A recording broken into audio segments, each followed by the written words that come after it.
Greetings, it's Will from stormthecastle.com. Take a walk with me in the Sense of Wonder library. I've got a book to show you. You know, I took a drive around America. It took me 6 months and I drove 20,000 miles. I'm currently posting a series of videos about that if you'd like to follow along on that sojourn here in my channel. One of the places I visited was Duke University in North Carolina. And that's where we go today in this video to see a structure of Gothic architecture that has some really beautiful things about it, including the stonework, which is quite unique, and the stained glass windows, which are quite beautiful. But the stonework, I got some thoughts I want to share with you about the stonework and about this chapel. This is, well, let's take a look. This is Duke University Chapel in Durham, North Carolina. I'll tell you a little bit about it, give you a little bit of the history of it. We're going to go over some things, the architecture, the Gothic architecture. We're going to look around on the outside. I'll point out a few things, including that stonework, and then we'll go inside. But first, let me just say a few things. You know, when I think of a chapel, I think of a small and kind of cozy place. Maybe you do too. So it feels a little peculiar to be calling it a chapel, but that's what it is, even though it actually is a Gothic cathedral. And these pictures I'm showing you here of the front of it are a little bit misleading. It seems like it's just a very, very tall, it's over 200 feet tall, and thin structure, but it actually isn't. That's what we're looking at there is the bell tower. And you can't see from this perspective of the rest of the building. So what I've done here, I've taken a satellite view of Google Maps, so you can see it's in this standard cruciform shape of a Gothic cathedral. So let's take a walk around the outside and look at some pictures, and I'll point out some things for you. The cornerstone was laid in 1930. It was completed in 1932 and dedicated in 1935, which means it's only 90 years old. There are people older than that alive today, which is quite rare for a Gothic architecture structure building. The Gothic architecture period ranged from the mid-12th century to the early 16th centuries, so about 900 years. And the thing that strikes me about this is this the last Gothic architecture building to be built? I don't know. Maybe there are younger ones, but 90 years old is pretty young for, this type of architecture. Maybe it's the last. Now, you probably noticed those strange spires on the top. Those are called fletches. And they kind of look like the feathering of an arrow. And an arrow maker is a fletcher, so that might be where that word comes from. But it has all the standard Gothic architecture features. The tall, thin, arched stained glass windows. Of course, the fletches and the buttresses, which you can see those there, but I'll show you another. See the buttresses? Those are those rectangular structures. Some of them are thin and some of them stand out, and that's to support the structure of the walls and the roof. Isn't that beautiful?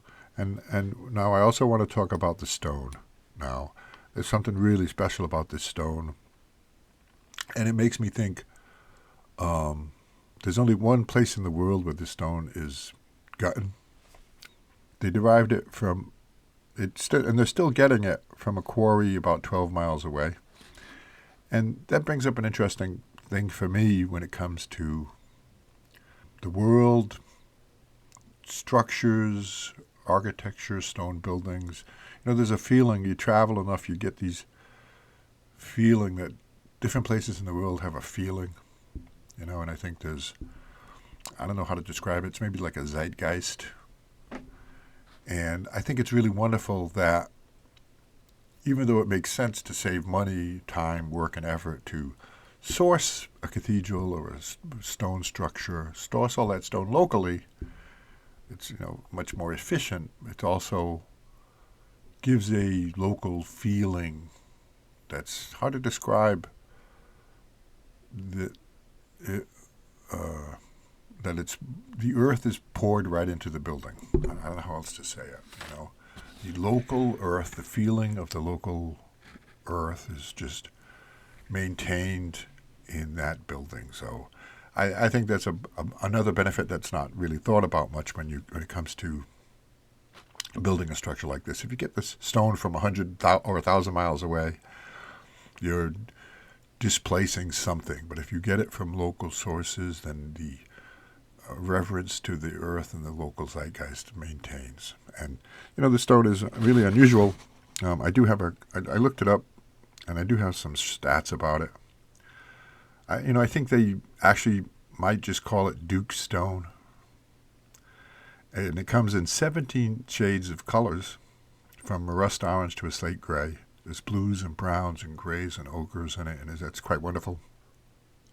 And there's 100 buildings all on the Duke University campus, and all the various structures that are all built out of this stone. And they still quarry it, and they still use it to repair the stonework to this day. And so let me point out one more thing before we go inside. Walking around it, I spotted this trio of stained glass windows, and I think these are something called Grisaille glass. And the pronunciation varies. Grisaille glass, which is kind of interesting. It's stained glass, but it's plain glass that's been painted with black. And that comes from the Cistercian order of monks, I think, in the 1100s, where they didn't want colors in their stained glass.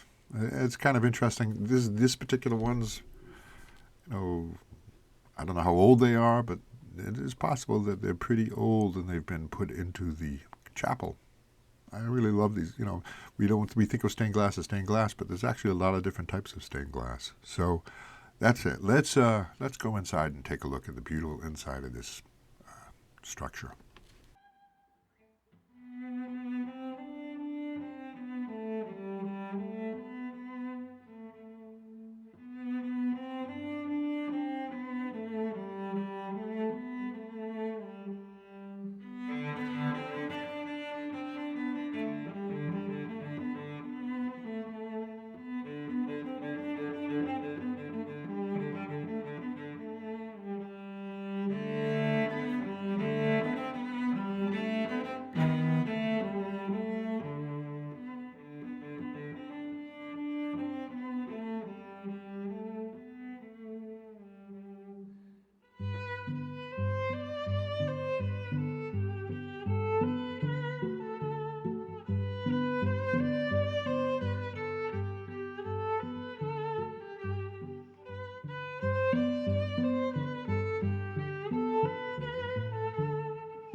Thanks for watching and listening. It gives me great joy to be able to share a little something with you. Let's go to the Sense of Wonder Museum, because I got a couple more videos you might want to watch.